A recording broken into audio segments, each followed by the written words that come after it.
Let's go to JC Latham. I would love to. Okay. Where'd you have JC at? 2. I almost had him 1. It was really tough.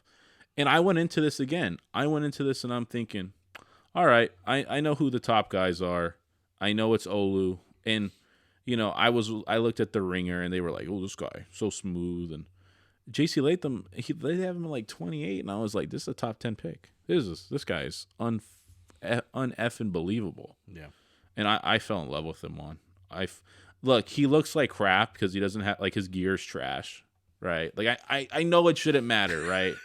I know it shouldn't matter, right, that his gear looks like that. But, like, just the look of him, you're kind of like, he doesn't wear gloves. What's this guy about? But I'll tell you this.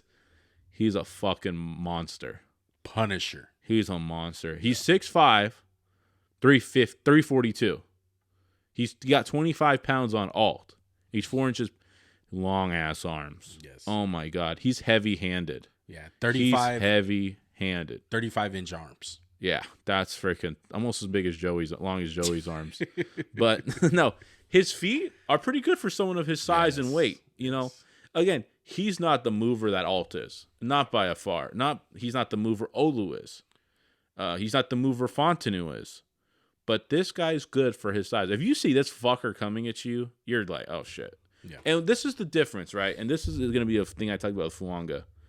When he got to that next level where he saw a DB, he was like, you're going to pay for this. You are going to pay for your stupidity of showing up and getting in near me. He's got a mean streak, right? Yeah. And he just moves D linemen. In the run game, moves them downfield, creates running holes. Like, this isn't like DJ Fluker where he can't pass block because he can. Michigan, no one got around. Yeah. No one got around. Yeah, and that's where all his value comes from. No one's going to get to the edge on him. His issue is one thing and one thing only, I feel like. People say that he's not technically sound. I wouldn't necessarily say that. He struggles with inside moves. He overcompensates sometimes for the edge so much, and he's so good against it. He leaves the inside wide open for guys. So what I would say is when I started watching the film, he started from the beginning of the year, and I saw that, and I was like, damn, like he oversets a lot. And he's like, I'm not giving up the edge. Yeah. I'm not giving up the edge. And sometimes he was over aggressive where, he comes out of his pass and he just lunges. That was my big con with him. He's lungy. Yeah. He wants to lean on people, which I was like, shit. Like, I don't love that. But as the year went on, he got better at it, which I thought. And here's the thing what's so crazy about him is he might get beat off the edge. He sticks out one of those paws, and he'll just push him down. He'll push him across. Yeah. You see a lot of the great right tackles, even Lane Johnson. Mm-hmm. He'll get beat. He'll just push him around. The quarterback steps up. Right. And that's what thing. Another thing I noticed with him, he's not the best at picking up blitzes and stunts. And I saw that against Michigan. But in my head, that's a college thing where they don't teach these guys shit. They're like, just block the guy in front of you. Excuse me. Block the guy in front of you. I will say this one more thing I didn't say in the pros. His hands are strong. Bro, he puts his – and I hated it. I put Evan Mathis. Just when the hands alone – I saw it was like, holy shit. Like, this guy remember when Evan Mathis, they would just talk about, he gets his hands, it's over. Yeah. That's what this guy is. He gets his hands on you, it's done.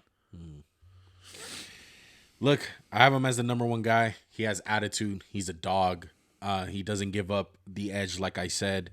And I think at worst, Max was kind of saying, like, he's too big for guard. I don't think so. I think if he winds up struggling at the tackle position and does end up letting those inside pass rush moves a little bit too much and it's coming back to haunt him, put him at guard. I feel like he'll be an all-pro guard. Number one tackle for me, though, by far. I think. How close was it to 2? It's close. So even though you don't love Alt. Yeah, he's still an amazing specimen, Why? What was the number one reason why JC wasn't number one for you?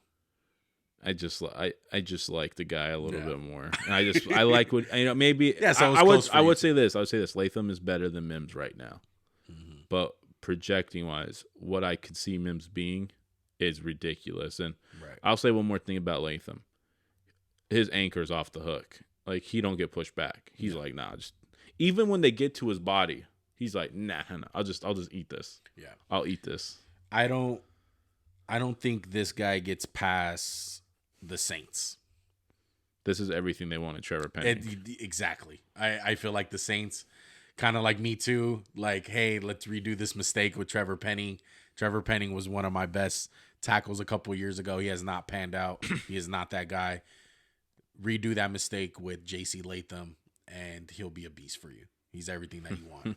And especially with the Ramczyk shit going on with his injury. His injuries. My comparison is pretty high. Andrew Whitworth. That's who I had. He's bigger than Whit. Yeah, he is. But I like it. I like it better than I had such a hard time coming up with a comp for him.